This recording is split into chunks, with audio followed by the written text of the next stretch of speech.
This year, SEPTA has criminally charged over 3,000 people with fare evasion. They're being charged with theft of services, which requires people to go to court and can carry a fine of up to $300. Over time, SEPTA wants to make more from paid fares, as the agency is facing a funding crisis. The general public, by and large, came out of COVID approaching our fare like it was an optional system. We're losing millions of dollars at the farehead, and we have to change that culture now. And it calls for a slightly aggressive approach. On a sunny afternoon in Kensington, some riders agreed that fare evasion should be stopped. I think it's an issue for people that pay. It's unfair. But many weren't so sure about SEPTA's approach.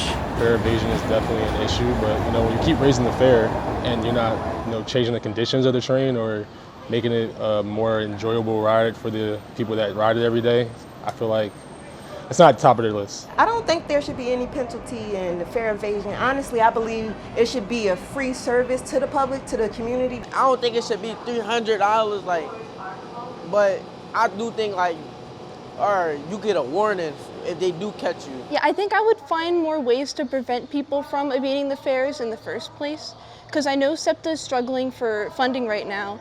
And so it's kind of difficult. I'm scared about them raising the fares because I'm barely surviving now. SEPTA has installed new gates at 69th Street that make it more difficult to enter without paying the fare. It plans to expand to 9 more stations starting in July. But it's coupling that with this big jump in enforcement.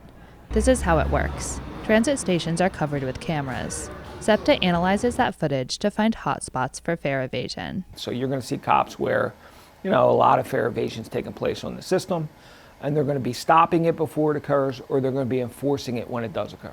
This increased enforcement has created a backlog in the court system, so much so that officials are getting ready to dedicate Fridays just to tackling fare evasion cases.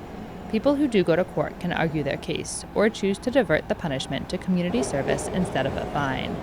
But according to SEPTA Transit Police Chief Charles Lawson, a lot of folks aren't making it to their court dates. Most of the time when that happens, people are found guilty in absentia and handed a $300 fine with around $200 tacked on for court costs. Just like that, a $250 fare is now $500.